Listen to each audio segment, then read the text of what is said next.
Hello dear student. Previous section में one dimensional motion जिसमें हमने 11th का क्लास स्टार्ट किया था, क्या क्या पोर्शन कंप्लीट कर लिया इसका आपको आइडिया है। Mathematical tool, unit dimension, error analysis, graphs और सिग्निफिकेंट डिजिट, इस पर हम प्रीवियस जो भी टर्न हमारे आए हैं उन पर हमने डिस्कशन किया था। कुछ स्टूडेंट का कहना था कि कुछ दिन रुक के क्लास स्टार्ट करें ताकि हम इतना कवर कर सकें, तो उस बात को भी ध्यान में रख के, और एक और भी रीज़न था क्योंकि इस समय जैसा कि आप लोगों को पता है हमारा राष्ट्र कोरोना की विपदा से गुजर रहा है, तो कई जगह से इस तरीके से अप्रिय घटनाएं सुनने को मिल रही हैं, परिवार के अंदर भी और रिश्तेदारी में भी, दोस्तों के यहाँ भी। इन सारी घटनाओं को लेके कहीं ना कहीं मन बहुत ज़्यादा विक्षुब्ध है। उसका एक रीज़न रहा कि उस स्टेट ऑफ माइंड में कोई क्लास नहीं ले सका, पर कल से बच्चों का लगातार मैसेज और टेलीग्राम लिंक पे लगातार कांटेक्ट करने की वजह से मुझे लगा कि हर चीज़ के अंदर गतिशीलता बनी रहना चाहिए। उस गतिशीलता को ध्यान में रखते हुए फिर से क्लास स्टार्ट कर रहा हूँ। और प्रीवियस सेक्शन में यूनिफॉर्म मोशन हम लोगों ने वन डायमेंशन में यूनिफॉर्म मोशन कंप्लीट किया था। आज की क्लास में हम नॉन यूनिफॉर्म मोशन या यूनिफॉर्म मोशन पे कुछ क्वेश्चन करेंगे। तो आपने देखा था सबसे पहला जो हमने क्लास स्टार्ट करी थी, प्रीवियस सेक्शन में जो बात करी थी वो यूनिफॉर्म मोशन पे हम लोगों ने चर्चा कर ली थी। किस पे चर्चा कर ली थी बेटा? यूनिफॉर्म मोशन पे। आपको याद होगा 1D मोशन को दो पार्ट में डिवाइड किया था, यूनिफॉर्म मोशन और नॉन यूनिफॉर्म मोशन। तो आज जो बात चल रही थी वो यूनिफॉर्म मोशन की बात चल रही थी। यूनिफॉर्म मोशन में जैसा कि आपको पता है कि एसिलेशन कांस्टेंट होता है, एसिलेशन या रिटार्डेशन, ठीक है, एसिलेशन, आइदर एसिलेशन और रिटार्डेशन कांस्टेंट होगा। यूनिफॉर्म मोशन की बात कर रहा है। यूनिफॉर्म मोशन में आपको याद है कि एसिलेशन या रिटार्डेशन क्या होगा? कांस्टेंट होगा यूनिफॉर्म मोशन। एसिलेशन कांस्टेंट होने का सिंपल मीनिंग होगा कि एसिलेशन टाइम का फंक्शन नहीं होगा और स्पेस का फंक्शन नहीं होगा। Acceleration is not function of time, not function of, हालांकि ये बातें मैं प्रीवियस सेक्शन में आपको बता चुका हूं, फिर से रिवाइज करा रहा हूं। Acceleration, here A is the oscillation, so oscillation is not function of time, and oscillation is not function of space। आपको पता है काइनेमेटिक्स में या तो हम स्पेस की बात करते हैं या किसकी बात करते हैं? टाइम के साथ यूनिफॉर्म। या आप दूसरा पॉइंट ये निकल के आया था कि वेलोसिटी टाइम के साथ लीनियरली वेरी करेगा। Velocity varies with time linearly. Velocity v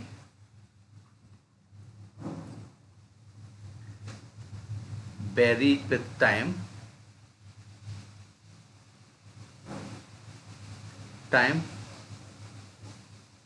linearly. Velocity time के साथ लीनियरली वेरी करेगा, ये दूसरा पॉइंट था। टाइम के साथ जो इसका फंक्शन होगा, डिस्प्लेसमेंट टाइम के साथ पैराबोलिकली वेरी करेगा। डिस्प्लेसमेंट वर्सेस टाइम ग्राफ कैसा होगा? डिस्प्लेसमेंट वर्सेस टाइम ग्राफ कैसा होगा? पैराबोलिक होगा। ये बातें हम लोगों ने यूनिफॉर्म मोशन में बात करी थी। ये भी बताया था कि अगर आपको याद हो यूनिफॉर्म मोशन में,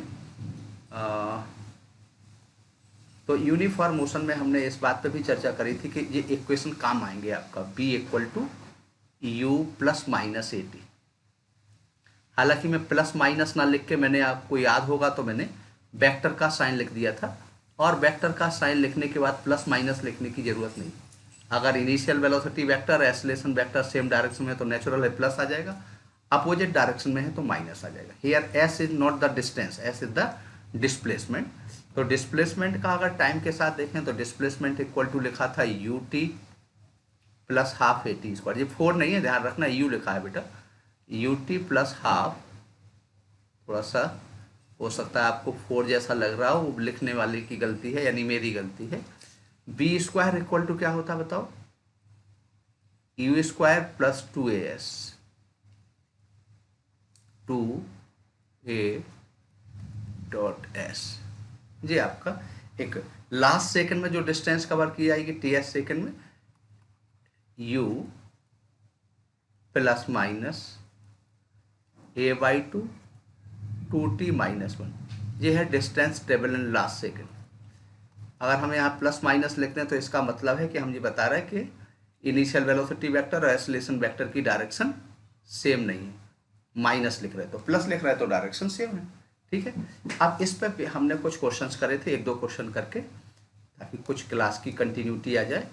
तो पहला क्वेश्चन आपका है, हमने ये देखा था कि अगर हम ऐसा कह दें कि एक एक्सप्रेशन बना रहे हैं, आप उस एक्सप्रेशन के बिहाफ पे बताना कि ये एक्सीलरेटेड मोशन है या रिटार्डेड मोशन है, या यूनिफॉर्म है और non uniform. T equal to लिखा है, 6 दिन बाद लिख रहा हूँ तो लेटर भी सही नहीं बन रहा। टी इक्वल टू लिखा है alpha x square plus beta x. Alpha beta positive constant है, आपको देख के बताना है कि ये एक्सीलरेटेड मोशन है रिटार्डेड मोशन। ऑप्शन है एक्सीलरेटेड मोशन, इस एक्सप्रेशन को देख के रिटार्डेड है, यूनिफॉर्म मोशन है,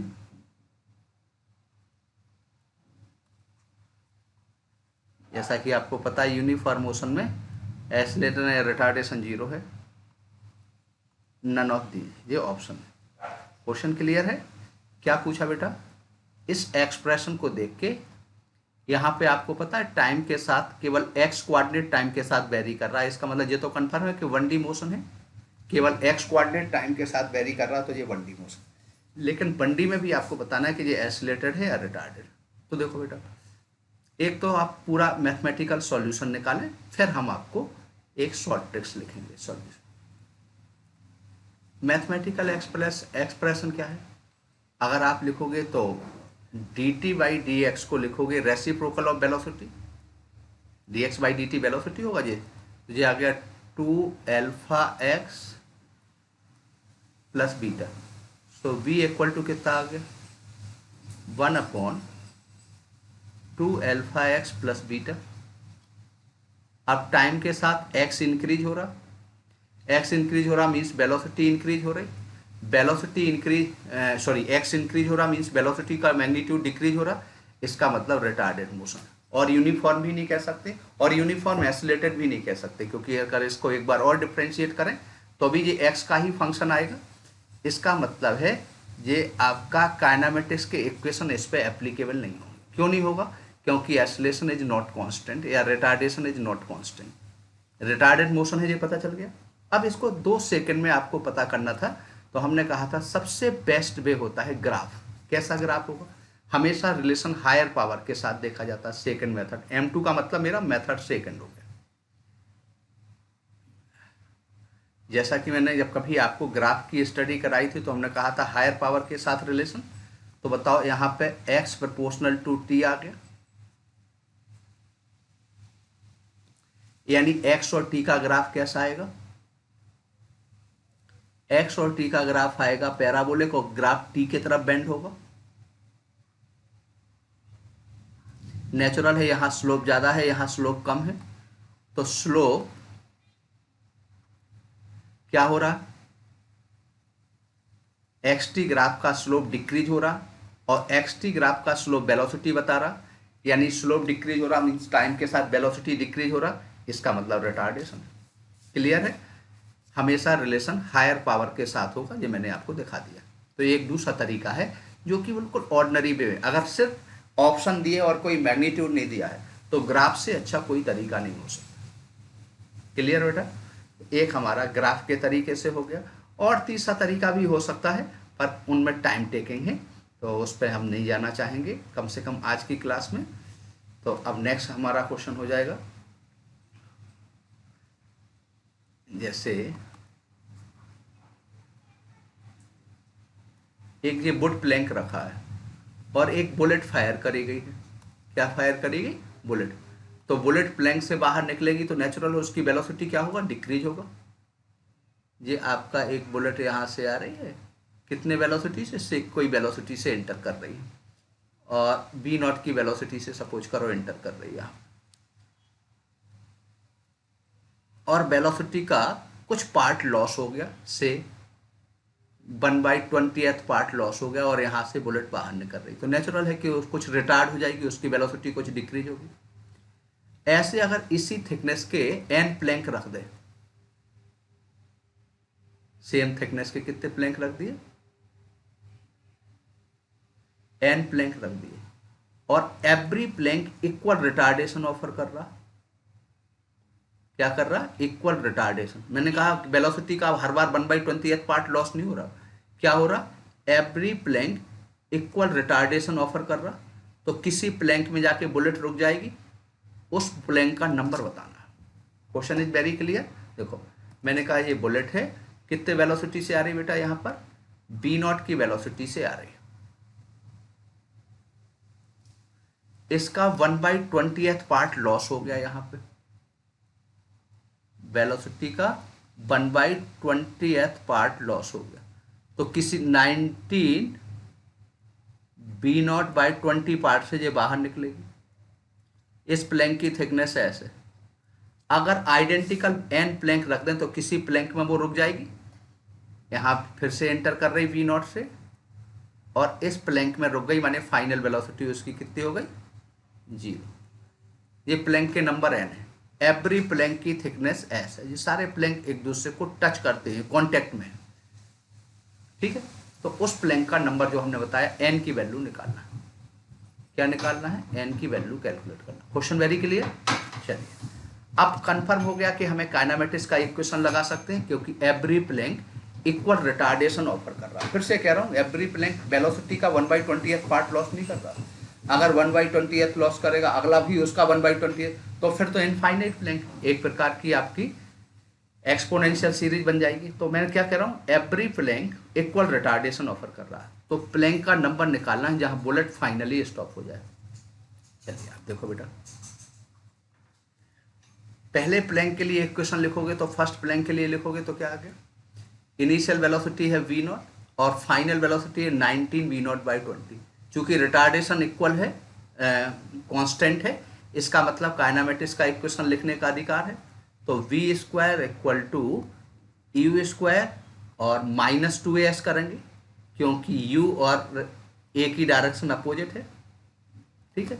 फाइनल फर्स्ट प्लैंक के लिए देखें तो फाइनल वेलोसिटी है 19 v नॉट बाई 20, इसका square equal to v naught का स्क्वायर -2s।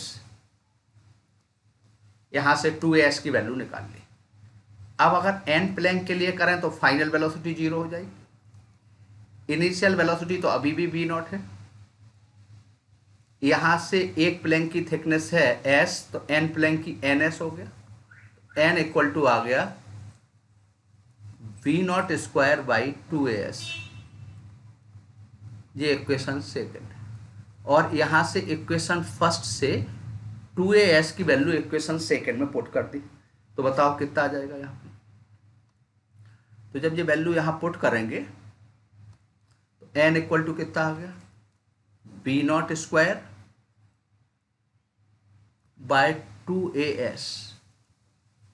एक मिनट, मुझे फिर से पीछे देखना पड़ेगा। यहाँ पे 2as, तो यहाँ से अगर निकाला था तो 2as इक्वल टू आया था v नॉट स्क्वायर और 19 का स्क्वायर 361, v नॉट का square by 400।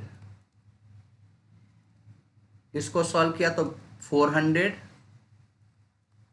Bye 39, 10 point something, तो 10 तो क्रॉस कर गया, तो 11 प्लैंक आ जाएगा। कौन से नंबर का प्लैंक आएगा?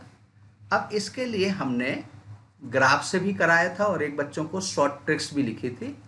जो मैं शॉर्ट ट्रिक्स लिखता था HKST, हालांकि काफ़ी दिन से नहीं डाल पाया हूँ। डाल क्या पाया हूँ, मेरा मन ही नहीं कर रहा है इस टेम्परामेंट में जिस तरीके से चीज़ें चल रही हैं, ठीक है ना। पर फिर भी बता रहा हूँ कि अगर वेलोसिटी का 1/xth पार्ट लॉस हो जाए, कितना पार्ट लॉस हो जाए, xth पार्ट, यहाँ पे 1/20th पार्ट लॉस हो रहा था, यानी x = 20 हो गया। तो नंबर ऑफ प्लैंक का फॉर्मूला सीधा लिखोगे, 2 सेकंड के अंदर आंसर आ जाएगा x² 2x-1। ध्यान रखना, every plank equal retardation offer करना चाहिए। x की वैल्यू है 20, तो 20 का स्क्वायर 400, 2 × 20 कितना हो गया, 40 - 1 39। 2 सेकंड 3 सेकंड के अंदर आपका आंसर आ गया, ठीक है। ये तो शॉर्ट ट्रिक्स हो गए बेटा। चलिए एक आध क्वेश्चन और कर रहे हैं। कैलकुलेशन बड़ी फास्ट होना चाहिए, ये स्क्वायर वगैरह सबको याद होना चाहिए। ऐसा भी ऑब्जर्व किया गया है IIT मेंस में भी और स्पेशली एडवांस में, कि कई बार बच्चे कैलकुलेशन की वजह से भी, चूंकि उनकी कैलकुलेशन फास्ट नहीं थी, तो वो कैलकुलेशन ही नहीं कर पाए, और फिजिक्स उनको पूरी आती पर वो टाइम के अंदर कैलकुलेशन नहीं कर पाए, उसका भी उनको बहुत बड़ा लॉस बियर करना पड़ा।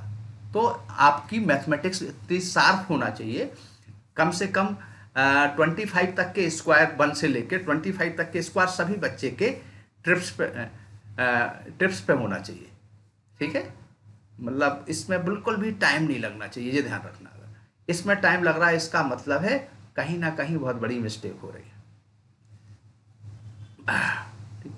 अब आता है आपका एक क्वेश्चन और दे रहा है, बस 20 मिनट 30 मिनट की क्लास अब एवरीडे डाल दिया करेंगे, लंबी नहीं डालेंगे ताकि बच्चों को दिक्कत ना हो, लेकिन कंटिन्यूटी मेंटेन रखना चाहता हूँ। अगर वो भी मेंटेन नहीं रखूँगा तो उससे फिर ये होगा कि बच्चे की स्टडी पे फर्क पड़ेगा।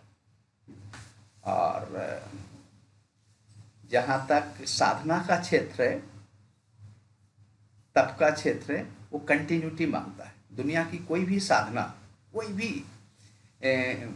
पुरुषार्थ का पुंज है, वो कंटिन्यूटी चाहता है बेटा। और उसके लिए ज़रूरी है कि हमारा शांत तत्व नहीं टूटना चाहिए। हालांकि मुझ पे वो शांत तत्व टूटा है, मेरी ही मिस्टेक थी।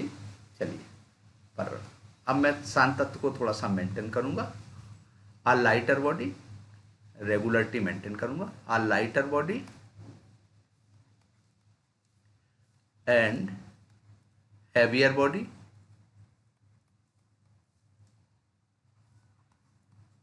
both are moving with same velocity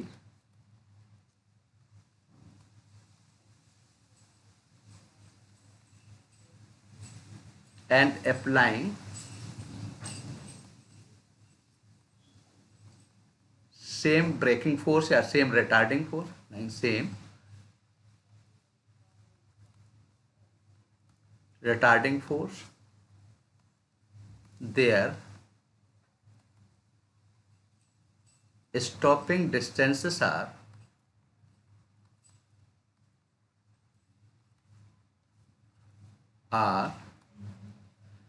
S1 and S2 respectively. Then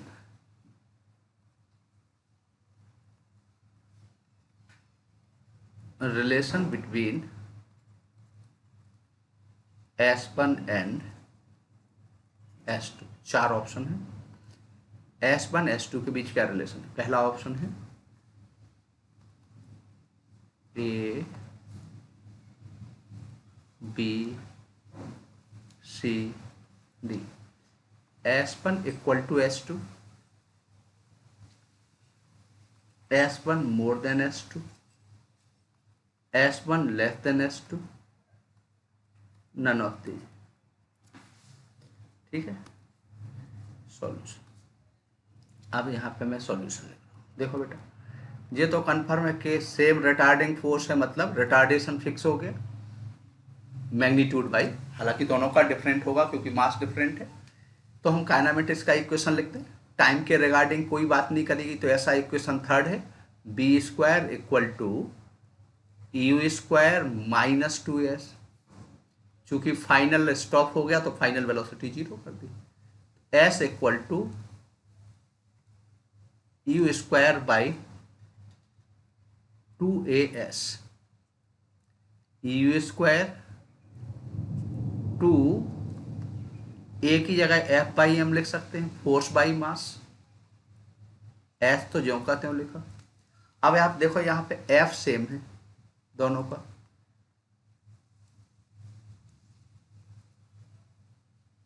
sorry यहाँ एफ तो इधर आ गया था, यू स्क्वायर बाई 2a यहाँ पे क्लियर है बेटा। एस तो यहाँ ये वाला एस तो इधर आ गया था। देखो यहाँ पे एफ सेम है, यू सेम है, इसका मतलब हो गया एस प्रोपोर्शनल टू क्या हो गया एम। जिसका मास ज़्यादा होगा उसका स्टॉपिंग डिस्टेंस ज़्यादा होगा।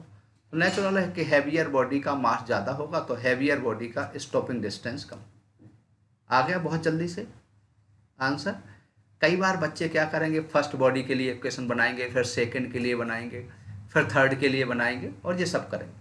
और मैं एक सिंपल सा बात कर रहा हूँ, जरूरी नहीं एस इक्वल टू क्या हो गया, आप एक जनरल रिलेशन निकालें। एस इक्वल टू आ गया M you square by 2f। इसको लिख सकते हैं काइनेटिक एनर्जी बाई फोर्स। अच्छा, फिजिक्स सब्जेक्ट की ब्यूटी ये है कि अगर क्या गिवन है वो जब तक ध्यान नहीं दोगे तब तक सारा काम बिगड़ जाएगा, याद कुछ नहीं कर सकते। तो कई बार बच्चे ये कहते हैं कि और सब्जेक्ट तो हम याद कर लेते पर फिजिक्स में नहीं कर सकते। देखो यहाँ पे, अब यहाँ पे अगर वेलोसिटी और फोर्स गिवन है एफ और एस, तो एस प्रोपोर्शनल टू एम आ गया इस केस में। अगर काइनेटिक एनर्जी और फोर्स गिवन है तो एस एम पर इंडिपेंडेंट होता, यानी दोनों का स्टॉपिंग डिस्टेंस बराबर होता। अगर मोमेंटम और फोर्स गिवन होता तो एस एम के इन्वर्सली होता, यानी लाइटर बॉडी का स्टॉपिंग डिस्टेंस ज़्यादा होगा। तो एक ही क्वेश्चन में कितनी पॉसिबिलिटी हो गई, जबकि आपका फोर्स अभी भी कांस्टेंट है तीनों में, और फिर फोर्स भी वेराइंग हो सकते। या इनके स्टॉपिंग टाइम पे चर्चा करी जा सकती। किस पे बात करी जा सकती, स्टॉपिंग टाइम पे। अगर स्टॉपिंग टाइम पे यहीं पे चर्चा कर लूँ मैं, तो भी आपकी 3 सिचुएशन हो गई। तो 6 सिचुएशन तो तब हो गई जब आपको फोर्स को आपने कांस्टेंट रखा। काइनेमेटिक्स के फर्स्ट इक्वेशन से v equal to u plus a t, तो टी इक्वल टू कितना आ जाएगा, यू बाई ए, या एम यू बाई एफ एक हो जाएगा। एम यू को लिख सकते हैं p by f, p momentum होगा, p by f. Kinetic energy को मोमेंटम के टर्म में लिखेंगे तो √2m के माने के ई माने काइनेटिक एनर्जी, के ही लिखे दे रहा हूँ कि अकेला लिखूँ तो पता नहीं कभी कोई और कांस्टेंट ना मान ले। अब बताओ यहाँ पे t प्रोपोर्शनल टू m आएगा पहले वाले केस में। यहाँ t मास पर इंडिपेंडेंट होगा जब मोमेंटम और फोर्स गिवन होगा। यहाँ t मास के रूट के डायरेक्टली प्रोपोर्शनल होगा। क्या क्या गिवन है, जब काइनेटिक एनर्जी ऑफ फोर्स। यहाँ t और m का ग्राफ स्ट्रेट लाइन आएगा, t और m का ग्राफ स्ट्रेट लाइन आ गया। यहाँ टी एम पर इंडिपेंडेंट होगा, टी इंडिपेंडेंट ऑफ एम होगा। यहाँ टी एम के साथ जो ग्राफ बनाएगा वो पैराबोलिक बनाएगा और इस तरह पेंट हो जाएगा। पीछे वाले सेक्शन में भी अगर ग्राफ की बात करें तो यहाँ भी ग्राफ हो सकता है। ठीक है, इस तरीके की पॉसिबल सिचुएशन हो सकती है। और कुछ अच्छे क्वेश्चंस के साथ अगली क्लास में करेंगे बेटा। ठीक है, क्लास को थोड़ा सा सिंसियरली देखना। कुछ मिस्टेक मेरे तरफ से भी हुई है। मेरे तरफ से ये हुई कि रेगुलरिटी मेंटेन नहीं कर पाया, और उसका एक रीज़न है कोरोना के इस पीरियड में जिस तरीके से घटनाएं हुई हैं घर में, रिश्तेदारी में, दोस्तों के साथ, बहुत बहुत अप्रिय घटनाएं हुई। और अभी आसपास के वातावरण में देख रहा हूँ, उनसे बहुत ज़्यादा क्षुब्ध हूँ, बहुत परेशान हूँ, और उससे स्टेट ऑफ माइंड पे बड़ा फ़र्क पड़ा है। थैंक यू वेरी मच बेटा। और आप लोगों के साथ भी कहूँगा कि कोई भी बाहर नहीं निकलेगा, और किसी भी तरीके से किसी भी कॉस्ट पे, क्योंकि ये बच्चों को भी हो रहा है इस समय का कोरोना, जिस तरीके का जो स्ट्रेन आया है, तो कोई भी बच्चा बाहर नहीं निकलेगा।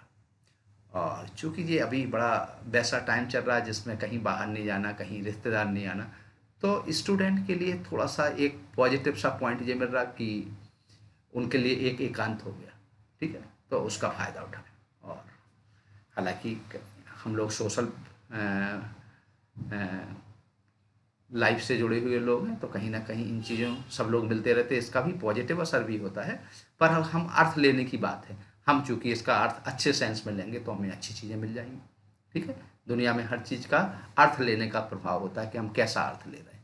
तो बहुत अच्छे से स्टडी करें। Thank you very much.